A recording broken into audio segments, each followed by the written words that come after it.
The last lesson initiated us to the political structure that was prevalent in France before the French Revolution broke out. I suppose you still remember about the tripartite structure that was the estate system. So let's glance through it before discussing the background of the French Revolution. What was the estate system? The estate system was a three-part division of the society, and the clergy comprised the first estate, the royalty and the nobility comprised the second estate, and the bourgeois and the peasantry comprised the third estate. And at the top of everything, at the helm of everything, sat the monarch of France.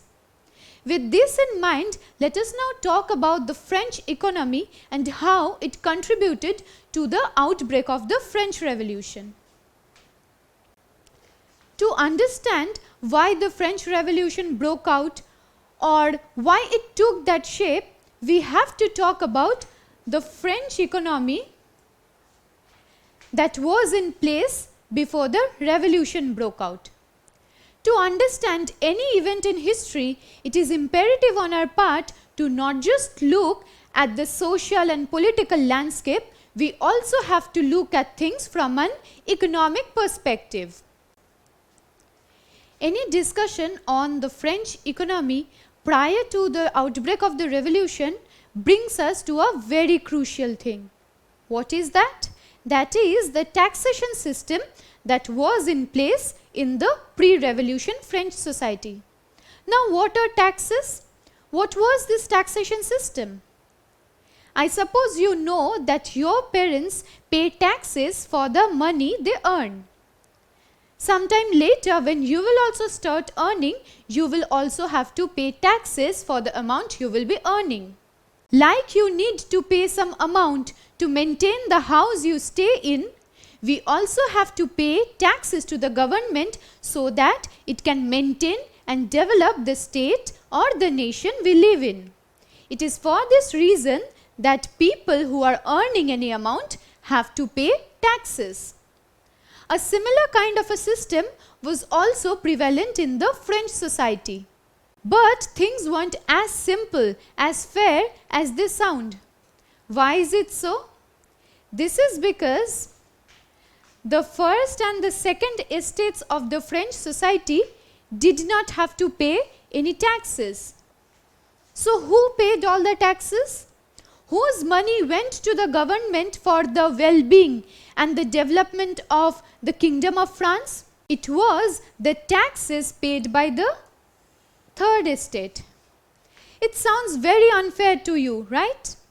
It should, because the third estates mostly comprised people who were poor, who were called the quote-unquote commoners. And despite being poor, despite struggling with poverty and other sorts of crises, it was the third estate on whom fell the entire burden of taxes.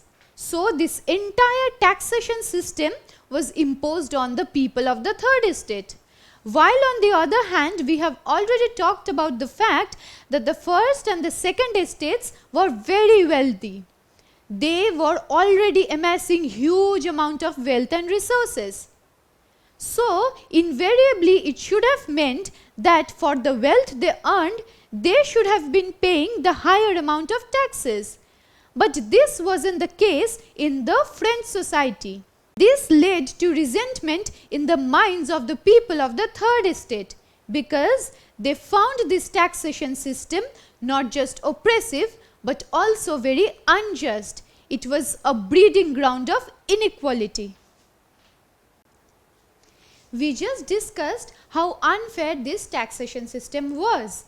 The entire onus of paying taxes to the government rested on the people of the third estate. Which is why we just discussed how they found this taxation system very oppressive. Along with levying these taxes on the third estate, the first and second estates also enjoyed a lot of other privileges. What are those privileges? On account of feudal allegiances and religious coercion, they could also impose different sorts of taxes on the third estate.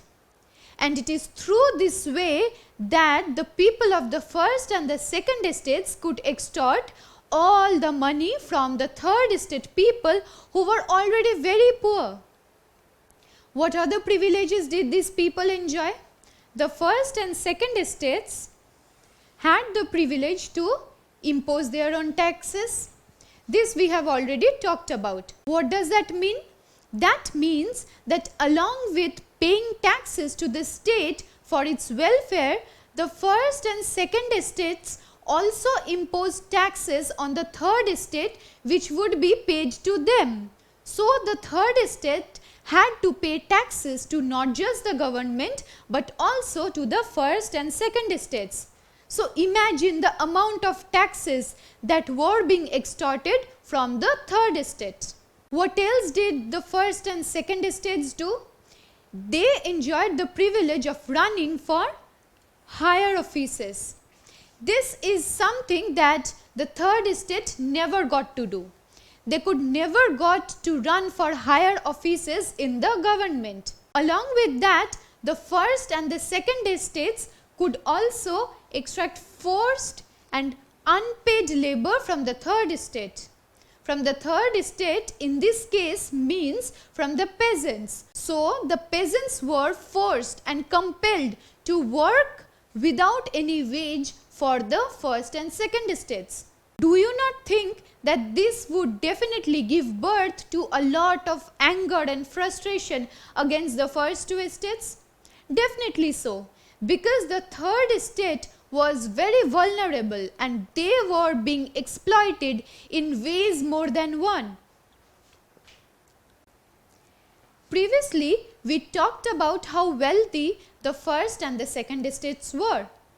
Now I suppose you can understand from where they got their wealth. The first and second estates got wealthy on account of the third estate. That is to say, from the taxes, from the unpaid labor that they imposed on the third estate, they earned huge amount, and generation of wealth and privileges made the first and second estates very, very wealthy. It is for this reason that these two estates were amassing huge wealth and resources. They were also very affluent and influential. This in turn gave them the power to exploit the third estates even more. This entire taxation system and the economic structure that was prevalent was very imbalanced. It shows you how unequal this entire system was. The first and second estate had no interest in any kind of reformation. Why would they have any interest to bring about any reforms? Because they were already earning lots of wealth by exploiting the third estate. It is for this reason that they wanted the status quo to be existent. They did not want any change in this hierarchical pattern of the society. So, only when it came to the increase of their powers or affluence did they think of any change. Apart from that, they never took care of the interests or the demands of the third estate. Now I suppose one question must be coming to your mind. What happened to those people who refused to pay taxes? Was it very easy to get away by not paying taxes? Did the third estate have this privilege or have this kind of an opportunity to simply shy away from paying taxes? Definitely not. Tax defaulters or the people who did not pay taxes met severe imprisonment. These people were punished for not paying the taxes that were imposed on them. Now, where were these tax defaulters sent? They were sent to the state prison of France, that is Bastille. So, Bastille was the state prison of the French kingdom. Tax defaulters or any person who opposed and countered the monarchy or any person who simply was not favored by the monarch was sent to the state prison called the Bastille. This image shows you the state prison that was Bastille. Slowly with time, the third estate recognized this as a symbol of oppression. Why is it so? It is because all sorts of revolutionaries or all people who questioned the monarch's rule were sent to this place of oppression. They were tortured and punished in this state prison. Now, as we are discussing the French economy and how taxes were being imposed on the third estate, I suppose one thing is coming to your mind, that is French involvement in the American War of Independence. So now let us jog our memories back to the last lesson that we had on the American War of Independence. What did we read there? We read that to counter the British colonial rule, France had sent lots of troops and resources to help the American colonists. But you must definitely remember the 7 Years' War and the outcome of the 7 Years' War. The Treaty of Paris of 1763 that marked the end of the 7 Years' War brought a huge humiliation and defeat for the French power. They lost that battle and they had to give up all territorial holdings in those North American colonies. So the French were defeated and they had to come back to France. The French had a different idea in mind. Initially, when they established those colonies in North America, they thought that with trade with the New World, they will be able to gain many resources. They will be able to exploit the resources of the New World. But with this defeat, this prospect of trade with the New World was closed. Already we saw that heavy taxation was imposed on the third estate. Owing to this French involvement in the American War of Independence, France lost lots of resources. This put France at some sort of a dead end. France did not have the money or the resources to make up for the immense war expenses. What happened after that? Following the defeat of France in the American War of Independence, France faced huge financial crisis. This shows you how the French economy was crumbling into pieces. The French economy did not have any means to fall back on and make up for the immense war expenses. It is at this juncture that the French society was in a state of turmoil. The French society was in a turbulent phase. Now let's find out what happened to France after it faced this defeat and financial crisis after the end of the 7 Years' War. We spent considerable time discussing how the French economy was in a state of disarray. It was in a haywire state because it did not have sufficient resources. The French society, the French government was already knee-deep in debts. In fact, it was taking one loan to repay the other one. So the French government knew that things were going very bad for it. When things could not get any worse, nature had different plans. What happened at that time? At that time, France faced the harshest of winters. What did this harsh winter do to the French economy that was already faltering? This harsh winter resulted in bad harvests. So already there was lack of resources. Then came this bitter winter and bad harvests. Together with bad harvest and crop failures, France faced acute food shortages. People did not have any resources. The government did not have any resources because it had already started sinking in financial crisis. Coupled with everything came food shortages and bad harvests. People were on the streets of France struggling to get just one piece of bread. Can you imagine how bad the situation was? In this bad situation, people struggled to get food. And the people who did not manage to get themselves one piece of bread or anything to eat died of hunger and cold and starvation. Things were this bad. People were out on the streets crying out in rebellion against the food shortages, against this financial crisis. But this brings us to another very crucial point. When the people of France were going through this turbulent phase, this time of crisis, what was the royalty doing? When the people of France were facing dire food shortages, the royalty was expanding its palaces. It made its new palace in Versailles, and it is there that the royalty was staying. Historians have often called the life of King Louis XVI and Marie Antoinette a life of party. It is as if their life was a party on all days when the people of their kingdom was suffering, when the people of their kingdom was dying of hunger and starvation. Now, from where did they get the money to finance this lavish lifestyle? To have a very extravagant and lavish lifestyle, one needs to have a lot of money. So, the French Treasury was being used. The French Treasury was being emptied to finance their lavish life. Now, what made up the French Treasury?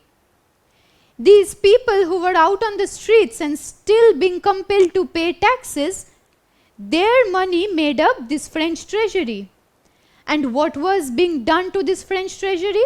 That amount, those resources were being used by the royalty. This led to rebellion among the masses. They were questioning the action of the royalty.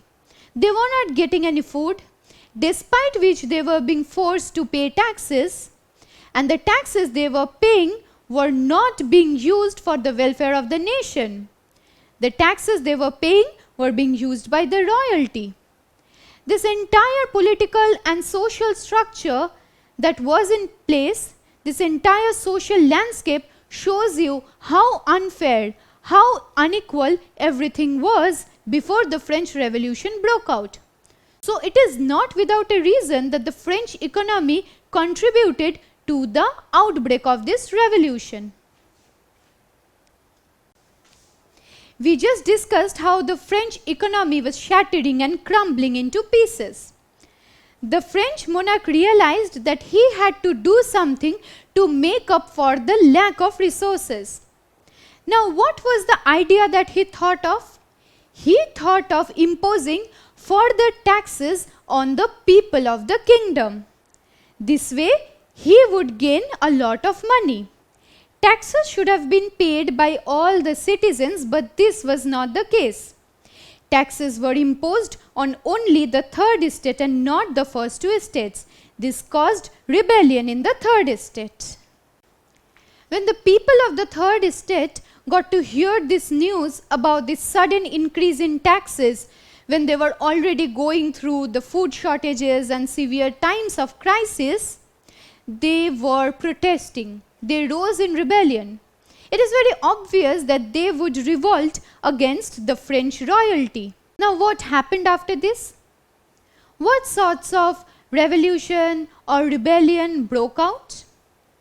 During the period between 1785 and 1789, the Kingdom of France witnessed a lot of peasant protests, because it was the peasantry in the third estate that was the poorest of the lot, and they were also among the worst hit because of the crop failures and bad harvests.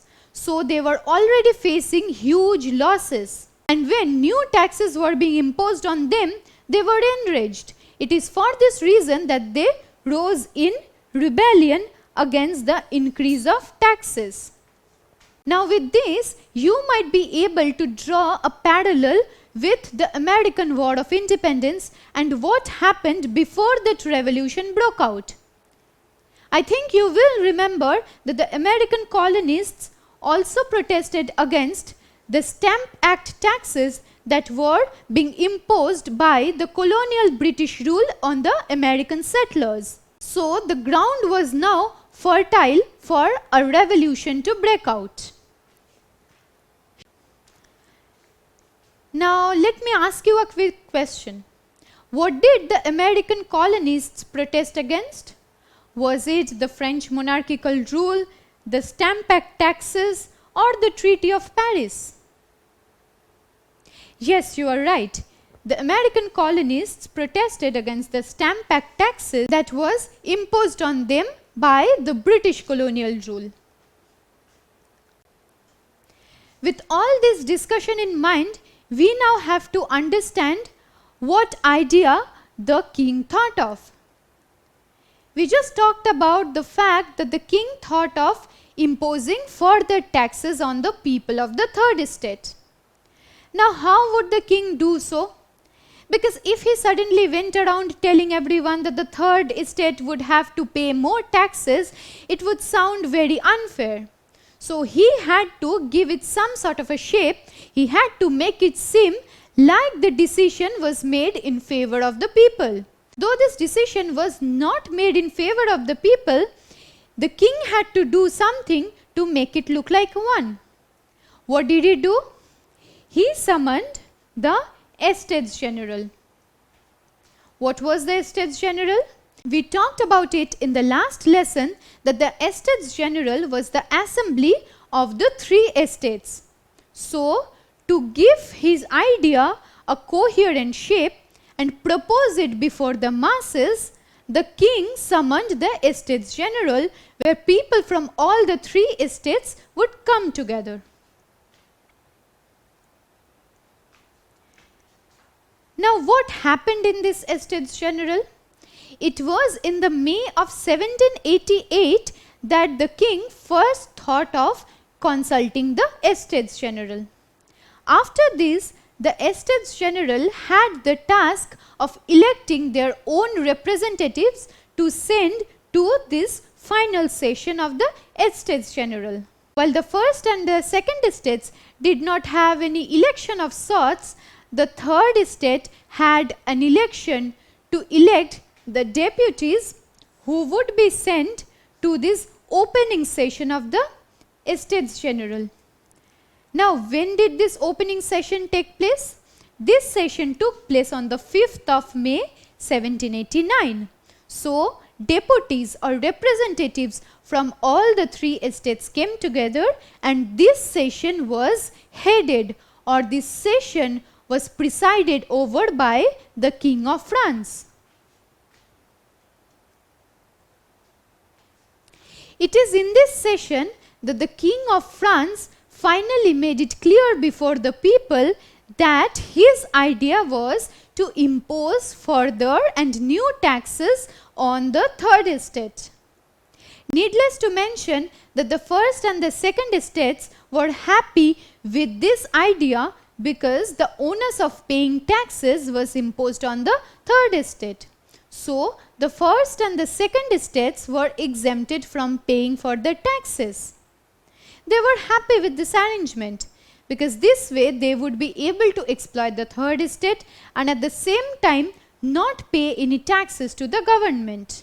But how did the third estate respond to this? They were obviously enraged by this idea because the entire onus, the responsibility of paying taxes fell on them. They were the worst hit always. They were exploited. They were vulnerable. On top of everything, they were going through food shortages and a time of crisis, and now they were being compelled to pay taxes, which is why they found this setup very unfair. Now, in this Estate General session of 1789, what did the king ask the three estates to do? He asked the three estates to meet as separate assemblies and vote together as one assembly. What does that mean? That means that these people will cease to be representatives of their estate, and instead they would form one assembly representing one estate. Now, does this arrangement sound very fair to you? No, this was not fair.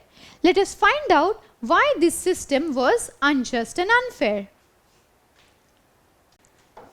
We saw how representatives or deputies of the three estates came together in this Estates General Session of 1789. There was a total of 1248 representatives.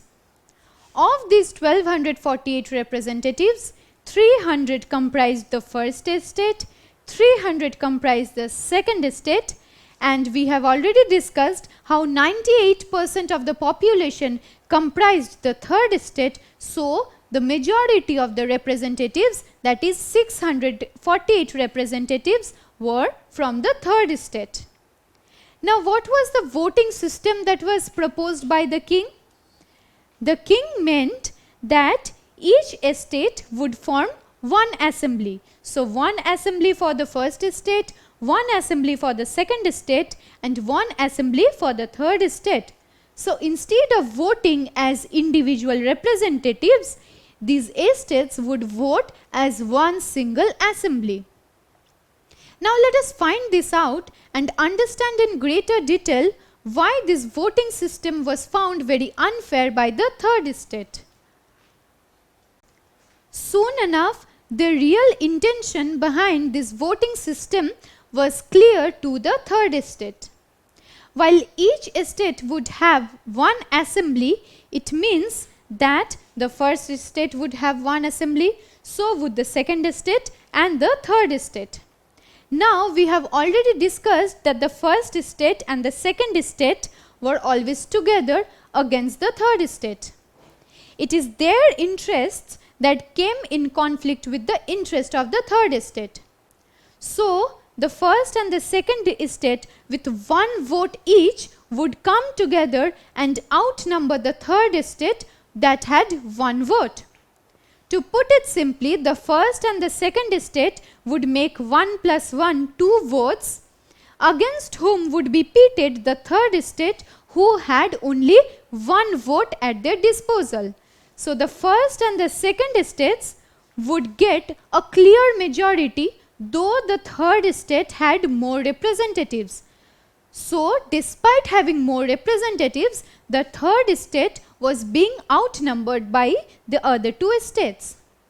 This was unfair because this implied that the needs and the requirements of the third estate will definitely not be addressed. This meant that the unfair taxation system that would be imposed on the third estate would definitely be agreed to by the other two estates, and the third estate would simply be compelled to pay the taxes.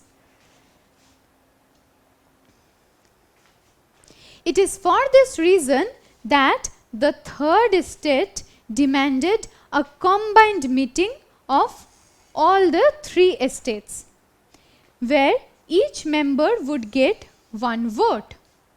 The third estate by this time had already understood that they were in the process of being outnumbered by the other two estates.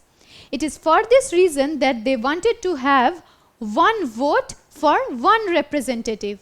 So, they had 648 representatives in the Estates General. So, they would be able to cast 648 votes. The first and the second estate had 300 deputies each. So, they would be able to cast 300 votes each. Do you not realize how liberal this idea is? Where do you see this system? This system is prevalent in all the modern parliamentary forms of government. In fact, in the country you and I live in, we also have this system where one person gets to cast one vote.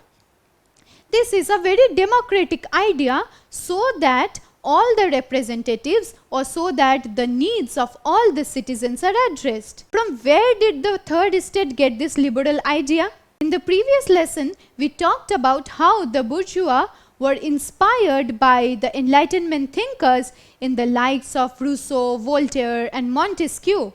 So this liberal idea has been given shape or has been given birth by those Enlightenment thinkers. And since the bourgeois led this revolution, they wanted this democratic and liberal voting system.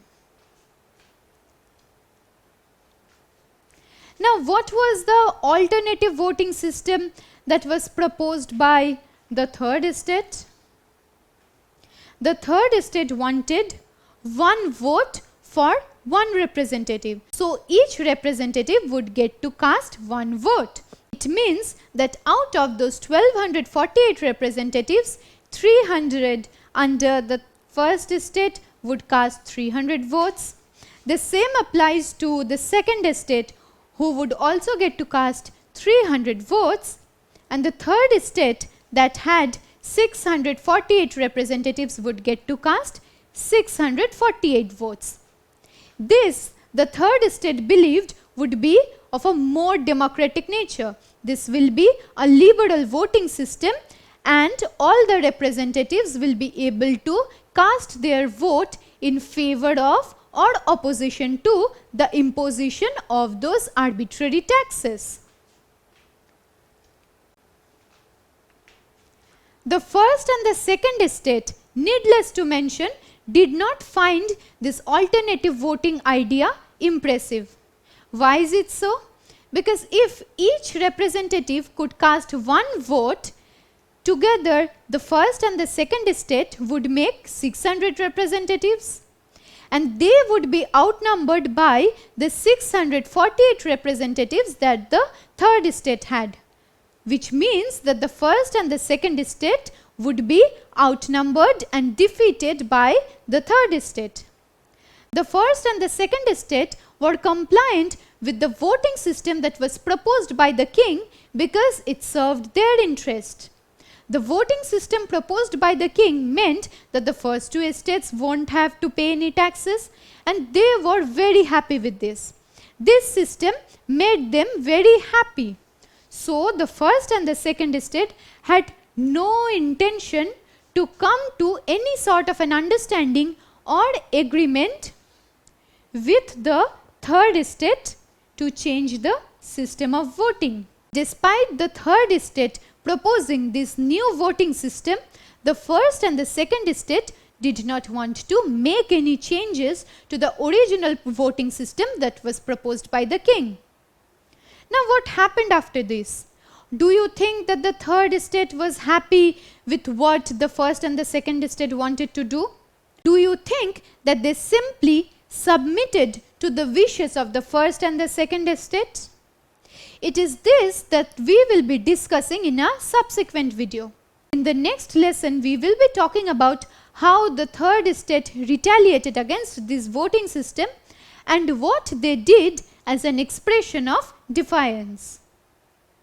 Don't forget to subscribe to our channel and hit the bell icon. You can also register for free at DeltaStep.com or download the DeltaStep app to learn one-to-one with our amazing teachers or to get access to all our 5,000 plus amazing videos as per your school syllabus. Master each topic with our adaptive practice technology. Get million plus questions with step-by-step solutions and unlimited mock tests. Get all your doubts resolved instantly. Learn via games and win amazing prizes like PlayStations and iPads. So at DeltaStep, learning is not just fun and easy, it's rewarding too. So register for free now.